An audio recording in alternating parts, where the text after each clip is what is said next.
Hi, welcome to part 2 of my lesson. We left off with the signs and symptoms for identifying autism.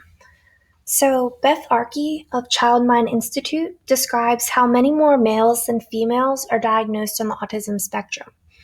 This is because females may hide signs and they do not generally fit the stereotypes of autism. She explained how girls tend to have a quieter presentation and it can be confused with deficits in social skills rather than autism itself. You can see in the chart that compared to the other categories we talked about in this class, there's a huge gap between boys identified and girls identified with autism. So, teaching strategies. Autism-friendly educational practices should use an individual's strengths to help them learn new skills and knowledge in ways that minimize anxiety and maximize interest and engagement. The best way to do this is with consistency of routines and creating simplicity in classwork. Again, every student is different, and when it comes to autism, it's important to really get to know your students and what works best for them.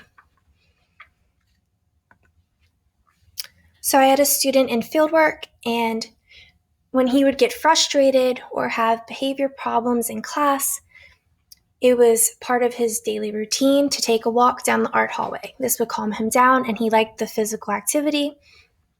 So integrating these types of activities and figuring out what helps your student specifically is really great.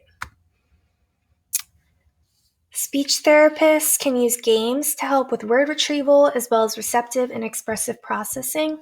An example of some games could be I Spy, gesture guessing games that help with nonverbal communication, or games involving the question words who, what, when, where, and why.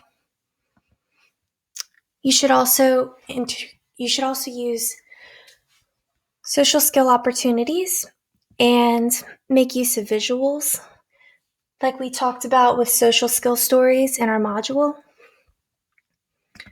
Children with autism love using technology. There are different types of assistive technology. There's low tech being the most cost-effective, mid-tech, and then high-tech. Before using any technology in the classroom, a communication or AAC assessment should be completed by a licensed speech pathologist, the student, and if needed, any other specialists, such as doctors. They should determine the strengths and weaknesses of the student and what devices will best help the student learn. Remember, limited speech does not mean a person with autism has less to say. In a recent study at the University of Iowa that was published on April 4th of 2020, research showed that genetics has been one of the most powerful windows into the biology of autism. They have discovered that only around 100 genes have been found to be autism risk genes, meaning they are genes responsible for autism. So the first resource is altogetherautism.org. This is a great site. It gives up-to-date articles written by families, researchers, and educators on pretty much everything. These are some images of some of the stories they've posted recently. Actually, these are 2017, but those are just the ones that were the top on the main page.